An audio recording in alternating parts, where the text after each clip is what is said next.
New Dawn is a city in Poland where the most nightmarish pandemic in human history began. According to the plot of the game, Cronos the New Dawn, we must wander through a world already dead, consumed by disease.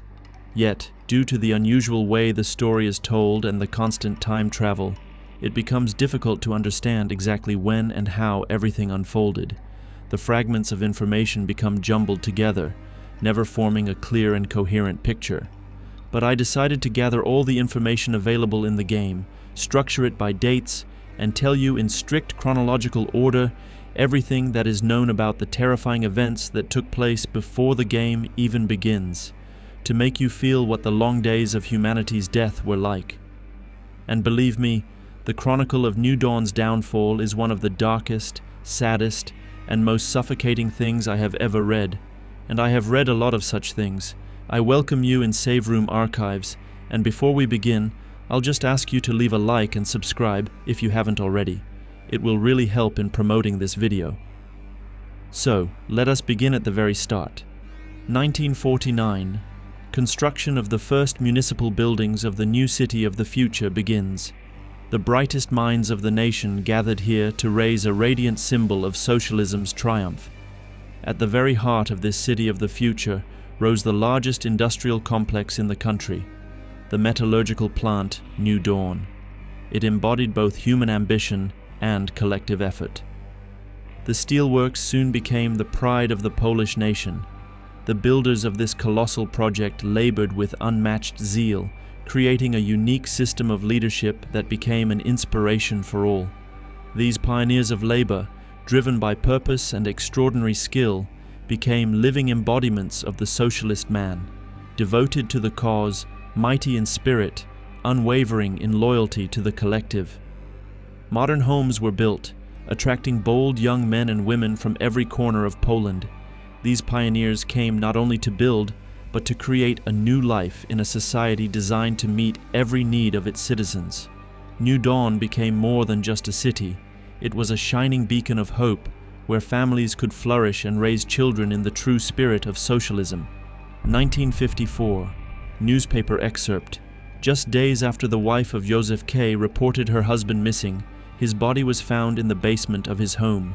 At first, it was believed he had died of natural causes, but strange marks around the victim's head suggest it may have been murder. From this moment onward, as the change drew nearer, a series of killings began in New Dawn. There was no pattern among the victims: men, women, the elderly, even children. What united them were the strange marks found on their heads. Police reports mention witnesses claiming to have seen mysterious figures clad in military gear resembling diving suits. Suspicions grew that they were agents of Western intelligence. In another undated newspaper clipping, there is a note titled, "The Well to Hell." Yet there are no references to the Kola super-deep borehole. Everything points instead to a mine located somewhere in Poland, most likely on the grounds of the New Dawn steelworks. The article reads, "During the most recent drilling project, an attempt to create the deepest borehole in history, under the supervision of a certain Mr. Azakov, a fatal accident occurred. When the drill reached a depth of just over 14 kilometers, it suddenly stopped and began to melt, triggering an explosion that killed most of those present. Although communist authorities try to deny the incident, a few surviving scientists speak of it openly. They also claim to have heard soul-rending screams of pain rising from the depths. Could it be that they truly drilled into a well to hell? There is no direct evidence that this mine unleashed what would later destroy humanity. Yet according to Chekhov's principle, every detail in a story must serve a purpose. Other clippings, audio recordings, and fragments in the game exist for a reason. I do not believe this newspaper article about a 14-kilometer deep hole to hell was included by accident. August 1981. An outbreak of an unknown disease occurs at the New Dawn steelworks. Workers are forbidden to leave the premises. The infected are isolated in a quarantine zone, overseen by the plant's medical staff and sanctioned by the military. The chief physician in the plant's quarantine zone is Dr. Dawid Zibert from Unity City Hospital. Unrest grows in the city as families demand to see their loved ones, but the authorities and military refuse to let anyone out of the plant. September 14, 1981. A local newspaper reporter sneaks into the plant. The workers accept him, realizing that press attention might help secure their freedom. They tell him that many of their comrades have mysteriously vanished. They believe the military has taken them down to the lower levels beneath the main furnace. In response to suspicion and mounting tension, the military allows the workers' leader, Gabriel Barrica, to descend beneath the furnace, where he and his men believe their missing comrades are being held. 3 men descend. What they see is horrific. Missing steelworkers fuse together into a monstrous, twisted mass of flesh, as if stitched into one colossal biological horror. Standing amid this nightmare was a figure in steel armor.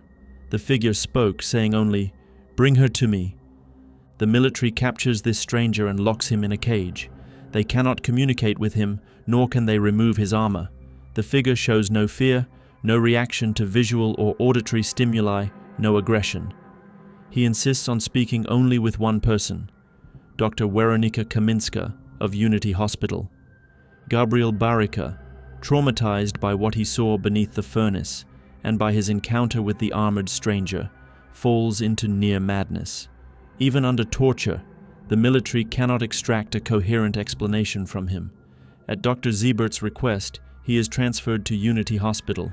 A radioisotope analysis of the stranger's armor reveals that its parts belong to different eras, though which ones cannot be identified.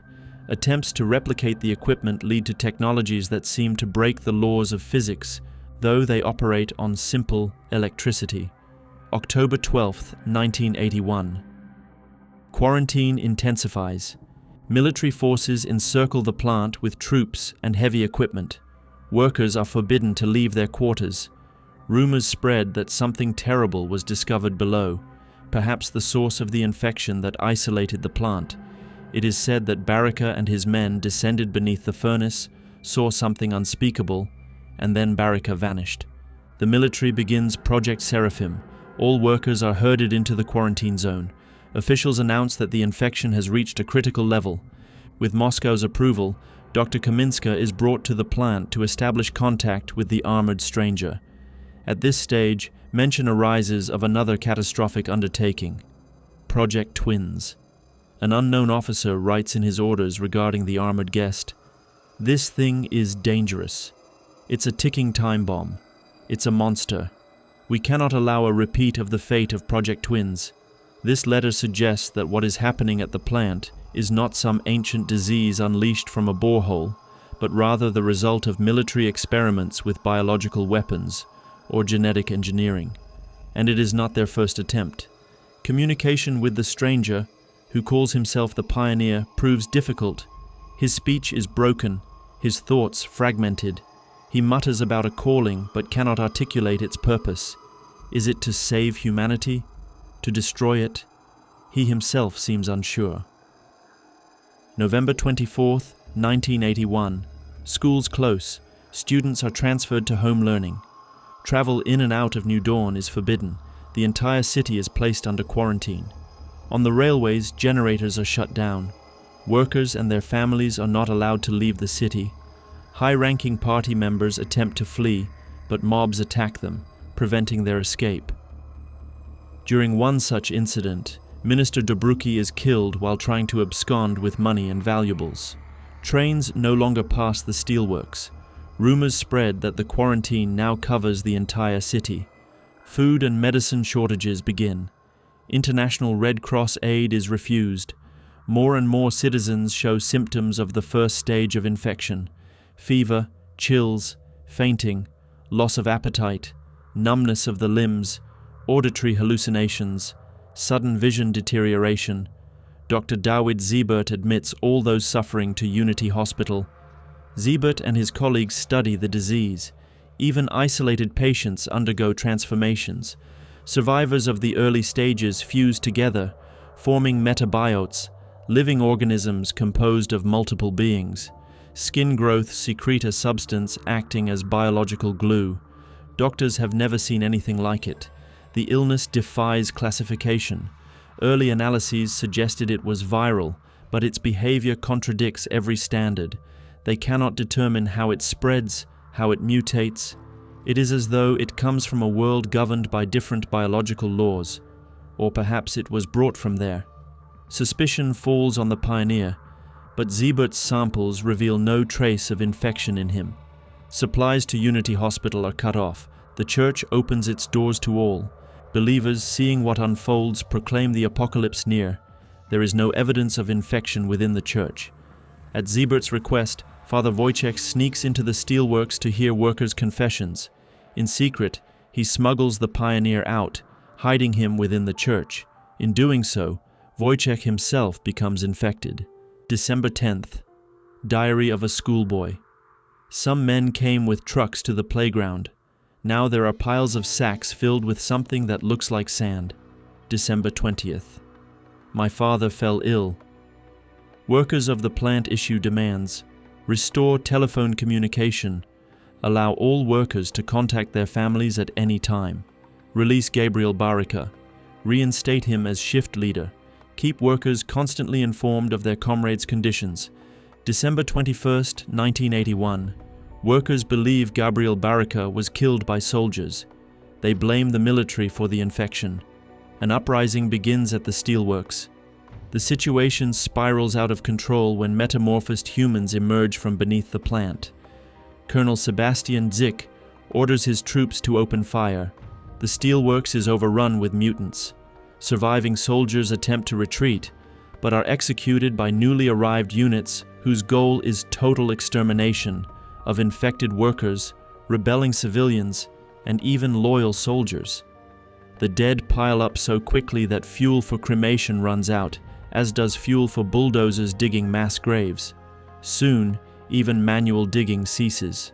Corpses are simply left in the snow across the city. The military orders Siebert to clear the hospital of patients.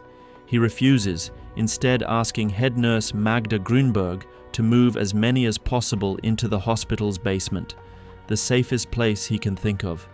He declares he will return to the steelworks to finish his work. He believes he can end the plague. Siebert releases all staff from duty, giving them the choice to leave or to remain with him and the patients. December 26th. Diary entry. Explosions echo across the city. People lie in the snow. December 28th. I hardly leave my room anymore. I see Mama only in the hallway. Her eyes are very red. She tells me not to go into Papa's room. December 31st. Mama's gone. Papa keeps calling for me. No further entries follow. Soldiers storm Unity Hospital, gunning down infected patients. Many already fused into metabiotes. The hospital becomes a nest of horror, yet the true nightmare unfolds below, in the basement, where Dr. Siebert and his most devoted colleagues attempt one final stand. In the darkness, they too fall victim to infection. When Father Wojciech succumbs to the disease, Sister Eliza assumes leadership of the parish. She preaches that the plague, the change, is God's will. The faithful, desperate for answers and comfort, open themselves fully to the disease, ceasing to resist it.